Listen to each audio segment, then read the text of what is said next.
Dino, teach me how to tune this. Hey, Dino, should I get 35 years in the music business.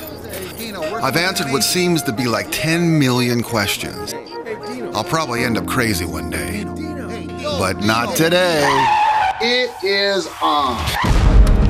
My name is Dino Mataloni, and welcome to the all-new Ask Dino show. We entertain, we mentor, we inform, and we have a great deal of fun. Our guests are incredible performers, and they love sharing their knowledge and experience with you.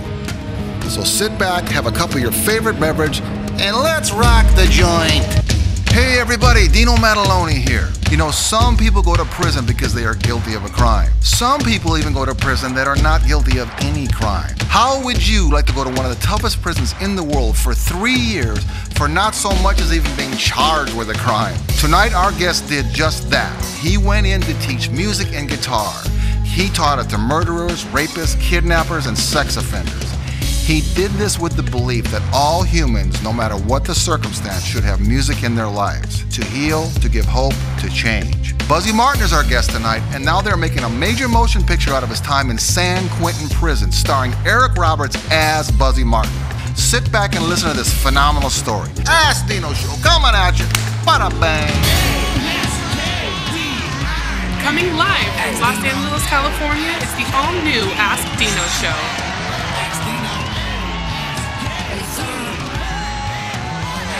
With special guest artists answering the things you want to know about.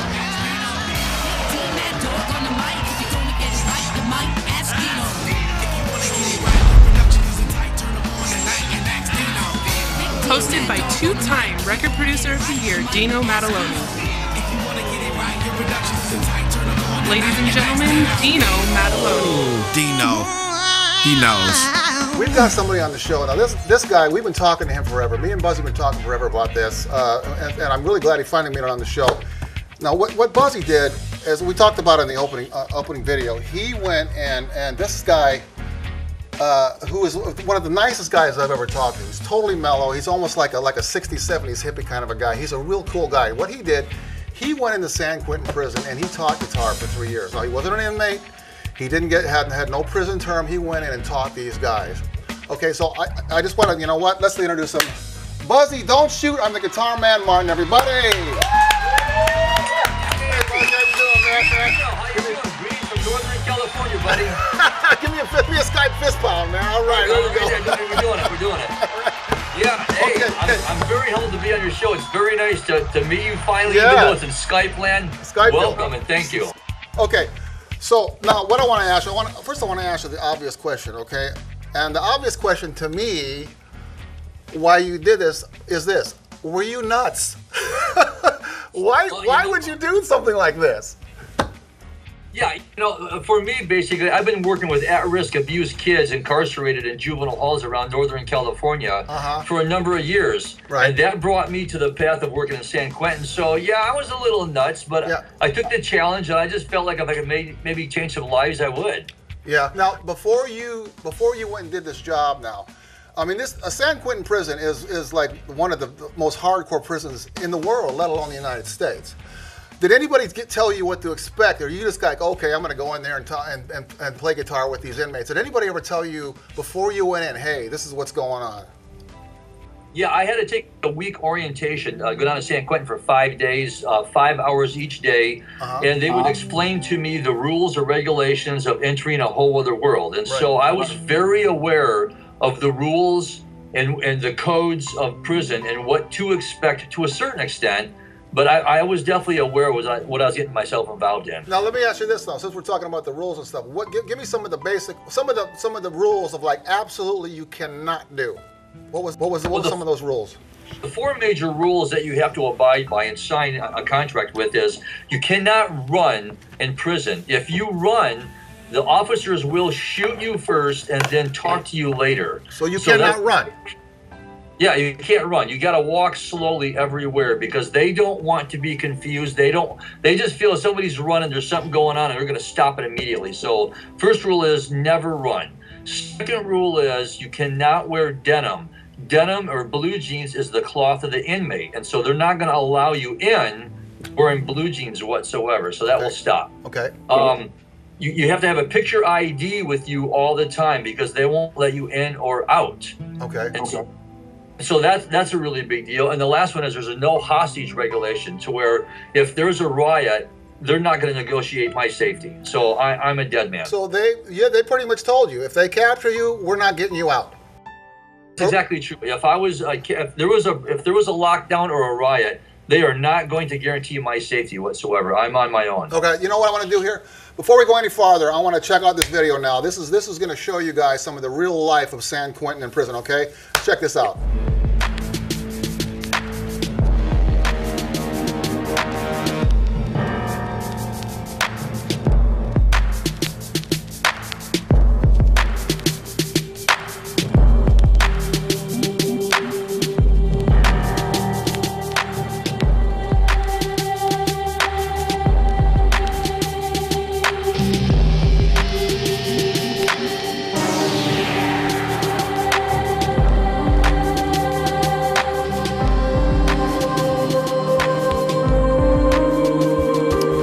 See what I mean by this now? You guys have to understand that this guy went into a situation that was mind-boggling what he did, okay? And these guys ended up loving this guy because of what he brought to them.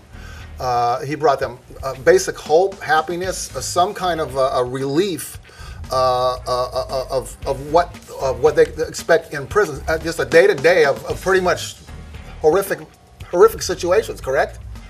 Well, it's actually, I'll break it down more. It's moment by moment. It's not even day by day. It's moment by moment. It's not even second by second. It's moment by moment is life-changing. Every moment. You never want to sleep with both eyes shut.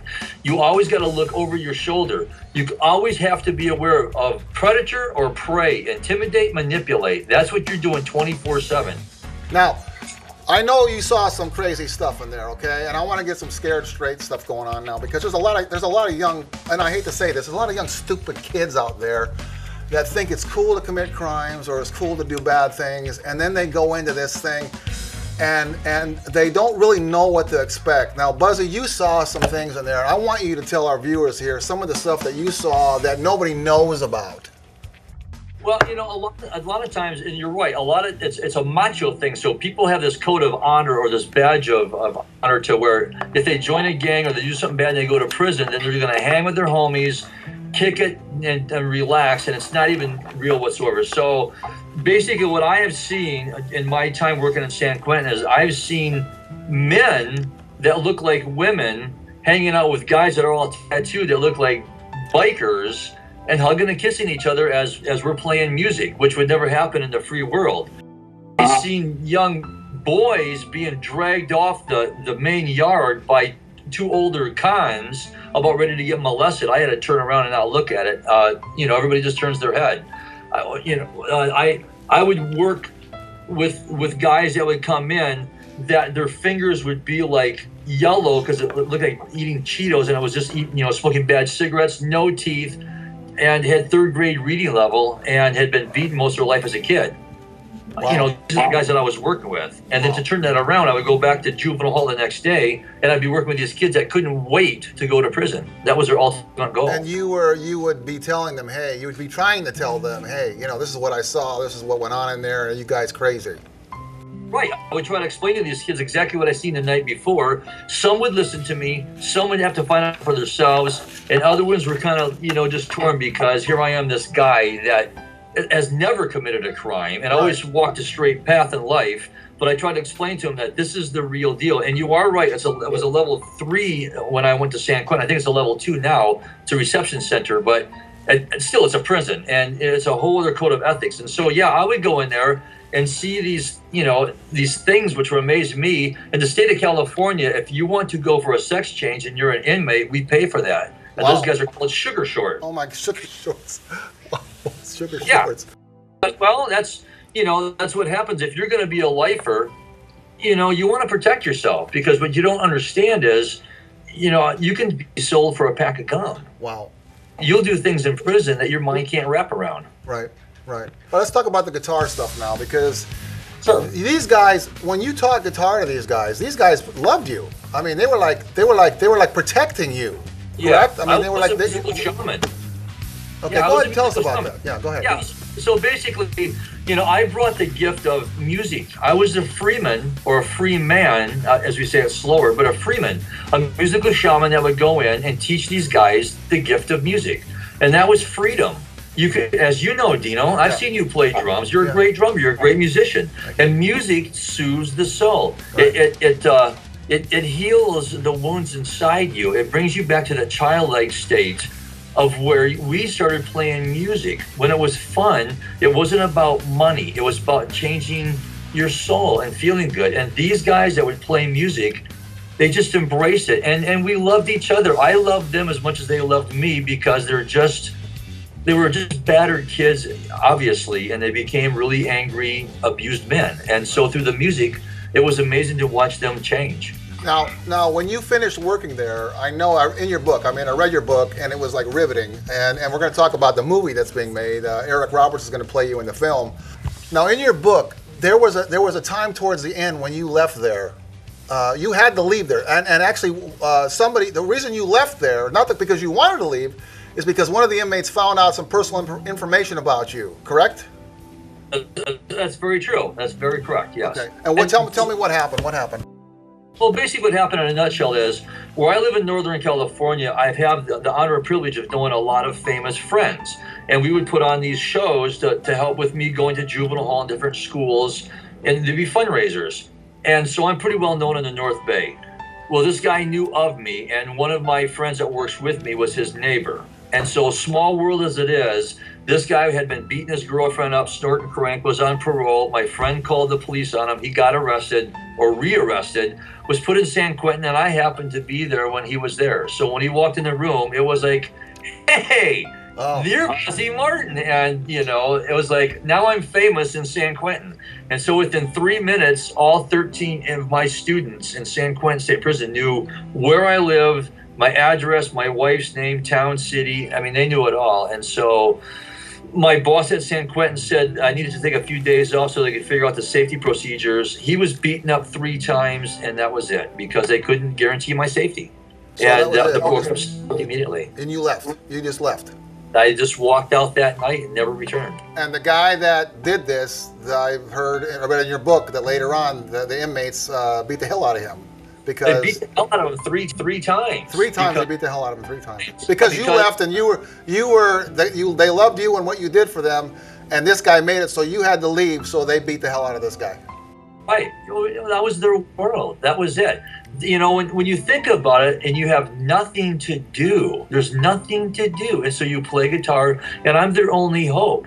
Right. And what people don't understand, and a lot of these inmates, is 85% of the guys that I worked with were there for non-violent drug, alcohol crimes. And a lot of them were returning vets or abused kids. And so it's not like they just did bad things. They're messed up. You ever hear from any of them, or is that just taboo? They can't contact you, or has anybody ever tried to contact you? No. And it is kind of taboo, although now with the book and the movie, who knows? And and as long as it was not at my house, that would be fine. And actually talk to some of these guys, because I just think that everybody deserves a second chance, unless you're just a really mean guy. Right. But I think that we don't give a lot of people second chances, and people mess up. All right. Let's talk about the movie now. You mentioned the movie. Sure. Okay. Let's. How did the movie come about? I know you wrote the book, but how did that come about? Okay, well, this could be a book in itself. So here's the deal. So what happens is, I write the self-published book. My wife and I put it out. We're doing really well. We're selling books. It's getting into colleges. I'm doing well. At that point, one of my friends says, have you ever heard of Facebook? And I said, I have no clue what Facebook is. So, yeah, exactly right. So 2.5 years ago, I got on Facebook. And I'm a social butterfly. I'll talk to anybody anytime. I'm a friendly guy. And so within a month, I have 1,000 of my Facebook friends. And I ran across this woman that said she worked for Mayor Gavin Newsom here in San Francisco. And so I thought, hey, I could get my book in juvenile hall. So I contacted her and said, can I send you a book? And she said, absolutely. Well, for the first 2 years that I put the book out on myself, and the manuscript everybody read, the 3 things that I always heard was, it should be a movie. It's like you're talking to me, and I couldn't put it down. That's where that's at. And so at that point, what I did is I sent her the book, and in 2 weeks, she called me and said, I have two people that work in San Francisco for Prodigy Motion Pictures, a movie director and producer. Send them a copy of your book. This should be a movie. And so I did. Yeah. And 2 weeks later, the producer called me and said, can we meet? I think we can make a movie out of this. Well, in the meantime, one of my friends' wives works for Penguin Books. And so I called her to tell her what's going on. I was put in contact with one of her friends. He said, send me 2 books. I sent him 2 books.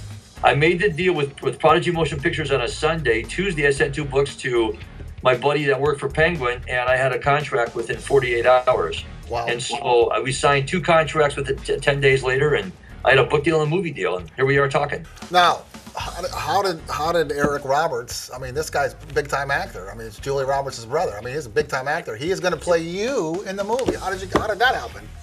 Yeah, good luck to him, huh? He only wishes he looks like you.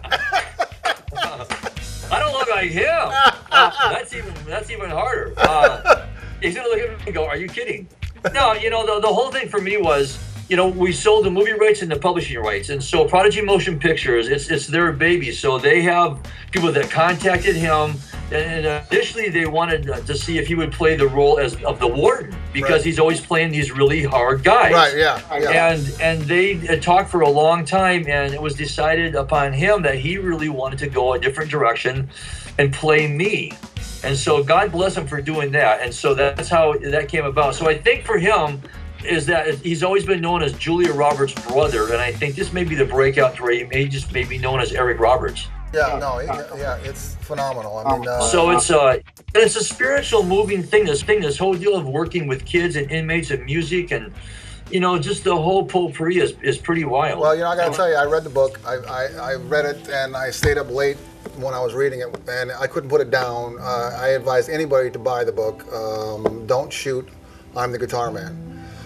So now, Buzzy, at the end of the show, I always ask people for advice, and I'm sure you've got plenty of advice. Okay? Yeah.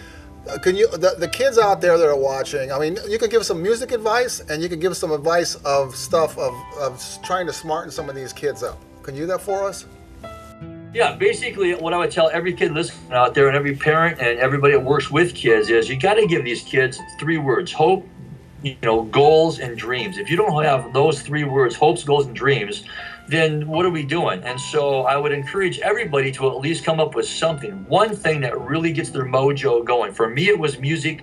It could be acting, sports, writing, dancing, whatever. But try to get something in your life that you feel that would, you know, fill a certain void. If your parents or family's giving you a hard time, you know, it's not the gang that's going to help you out. It's going to be yourself pulling yourself up, doing something with your life, going back to your communities, and really trying to give the gift of whatever that gift may be. And so I would encourage everybody just to try to find their own mojo and share a song with everybody every day. Kind of smile a little bit more. Yeah. Okay. Well, Buzzy, I can't thank you enough, man. I really appreciate it. You guys out there, please get this book and read it, because you get the real reality of what goes on behind the bars and these walls. The stuff that goes on is mind-boggling, okay? Buzzy, thanks so much, brother. Give me a fist pound. Here we go. All right, brother. All right. On the mic, if you're gonna get it right, you might ask Dino. If you wanna get it right, your production isn't tight, turn them on at night. Hey everybody, look, it's Don Campbell, the celebrity talker. He loves Buzzy's book and music so much that he brought down this topic to Buzzy. All this special stuff here, all these beautiful topics. And what I want to know, Don, where can we get some of this great chocolate? Well, first I want to tell Buzzy that I'm wearing a cloth of the inmate in his honor for the show. But you can come see us in Claremont, California at A. Klein Chocolatier, or up in Oak Glen, California at Village Candy Kitchen, or just go to akline.com. That's a-kline.com. See you there.